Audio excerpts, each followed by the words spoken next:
All right, so welcome back from the break. You're still watching the Morning Rush with me, Desmond Okrekudan, so that's the Starboy. I will get into our conversation this morning, and we're talking about data privacy, a very important thing. What we have on our phones, on our tablets, in the cloud, all of these things are personal stuff to us. But there usually are a lot of people who would want to get into our privacy in those spaces, try to hack and get into those things that belong to us. So we'll talk about that, how we can prevent that from happening. And our guest, as always, DK Cyber, is here with us to help us understand what data privacy is, how people try to breach our privacy when it comes to our data, and what we can do to protect that. And so let's get to it. DK, good morning and welcome. Hi, bro. Good morning. Afishapa. Fantastic. This is Sena Honde na cash and I receive body na body na jidemi.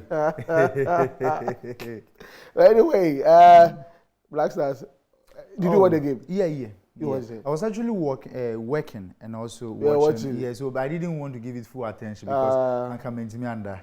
So I had joy from the work I was doing. That was okay.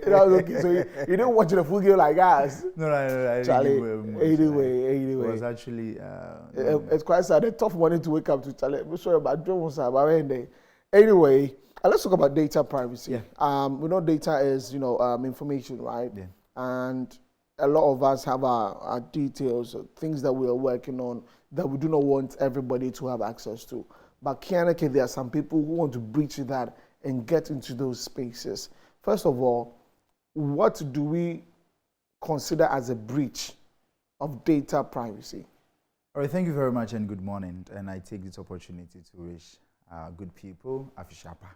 Right now, so if you're talking about data is everything that we have on our devices. We're talking about your personal information, whatever you put on the space, whatever you put on your devices, those are data. Right now, we're talking about data privacy. This whole year, from my outfit, we term the year as a year of privacy or a year of privacy. And you cannot deal with privacy whilst you are not talking about data. Yeah. Now, so the reasons, or when you look at data breaches, they are high systems like you having a platform like Facebook, X, or any other social platform, or any other server that collect data. That collect your personal details. And then hackers or scammers or these guys find a way to access those information without your consent or without the consent of the administrators whom you entrusted your data with. And we had that severally happen on the space. We can talk of Facebook, that their servers or their data has been breached. We can talk of LinkedIn. We can talk of all the big platforms that have had their data being breached. And when we look at data being breached, we are looking at how third parties or how scammers find a way or hackers find a way to access you and I, our information that we have entrusted to either a first party or a third party or an organization that collects data. Okay. So that's what we're looking at, the breach, whereby people are able to get access to. And normally, when the data is being breached, it's being sold on a dark web, right? And we have people that they've entrusted some companies. And when I say companies, I mean on the space, right? With their informations like login details, like date of birth, like other information. And then these hackers are able to access that database, collect those data, and then dump it somewhere for people to access it or use it against people. Okay. So that is what we are looking at in terms of the data breaches that we have. You've talked about social media. What about our personal, like our phone lines, stuff like that when it comes to telecommunication? Yeah. So it happened. Every company that collects data, it's prone for hacking. Okay. Or would be able to. The hackers could also be able to get into their servers or their database and access it. So the telcos are all part of it. We have here in Ghana a lot of agency collecting data, right? Coming from the NHIS, coming from the Ghana card, going from our birth registry. All those entities collect data. So we are looking at how best they protect data, they collect the data and show data. We talk about data integrity, how those data are being kept. Are the data being kept unencrypted or are those data kept as encrypted? if someone is able to dump into or get into the system or the servers, how would the person access those data, right? So if the data is in the servers and they are not encrypted, or the data over there are not protected, that means that when they hack the system, they're able to pull out all those information and dump it onto the dark web for market, right? And we have series of breaches, as I really said, and the focus even sometimes even when it comes to our banking side, whereby they harvest those credit card details and those things, because you remember, or you and I are aware that today we mostly do this online purchasing, right? So same, I went on, let's say, ABC company, and I'm trying to buy sneakers, and I'm using my PayPal account or my credit card or whatever it is, and I give the company that, and I say, okay, save details. Now, the details that has been saved, where are they? The details have been saved on their database in their server. Now, so those details are entrusted with ABC company.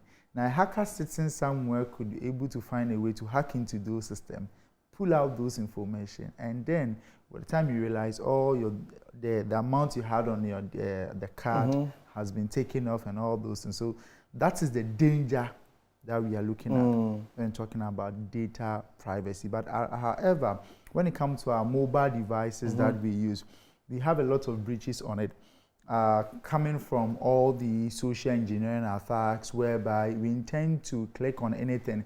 And one of the example that I think that we can cite on this program is beginning last year, we had a severe attack in the ecosystem in Ghana here, and that was the instant loan app scams, where people were giving soft loans on the space. And when they download the apps somewhere, Fcash, GoCash, Sikedria, all those apps. Now, those apps that we downloaded them, came to harvest our data, came to steal our data. So that is why after even making payments, they're able to get your Ghana card, get your picture, and get contact numbers on your phone. True. And share with them that you are a scammer or you are wanted, and so they are looking for you. So that is a very critical data breach that we have, and that was a strategic data breach that they did, because they always look at, let's say, the vulnerabilities, and we know we humans are vulnerable, and if we are vulnerable to what? Sikasem. Now Sikasem. So they created that whole thing that, okay, they are giving out soft loans, 100 cedis, 200 cedis, and they're able to harvest you and I, our data, and trade into their space, and people were having access to. So that is even coming down.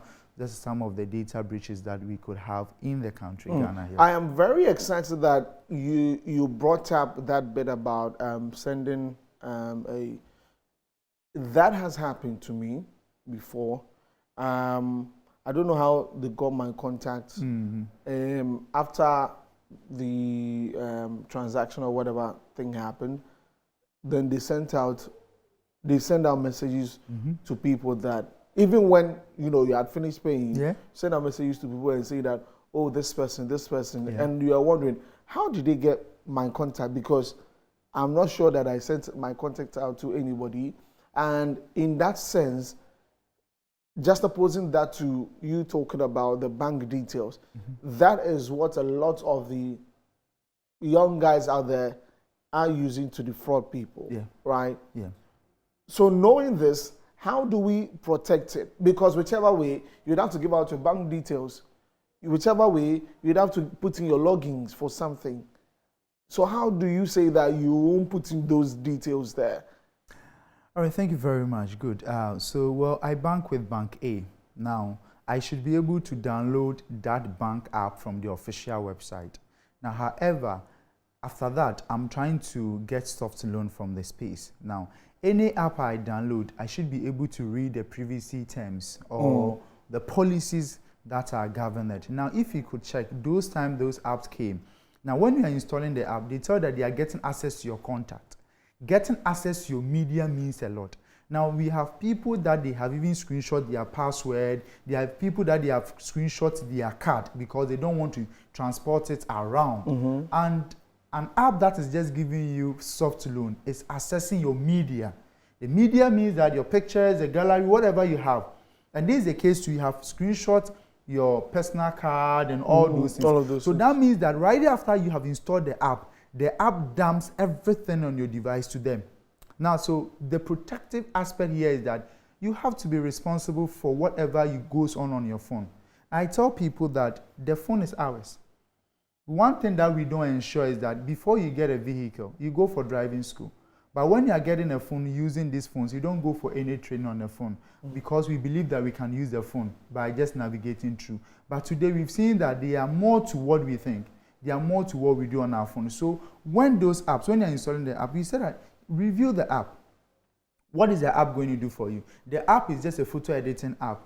Do you have to give the app an access to your contact? Okay. What would the photo editing app do with your contact? So those are some of the things that you talk about. You look at the app very well, you assess the app and see. Now, aside that, we have to be careful about those social engineering tricks and attacks. Now, even before that, there were other attacks like linking Ghana card to your bank account, and those guys took advantage of because you don't know, right? So I always say that if things like that comes, you just drop the call. Call the right authority. Okay. They are talking about bank. Don't you know your bank? Don't your bank has a branch around your locality? Okay. Go there, go to their front desk, ask about them. Are you guys linking something? Are you guys having this new app? Are you guys doing A, B, C, D? Go on the official website and read about them. So those are some of the things that we could actually do.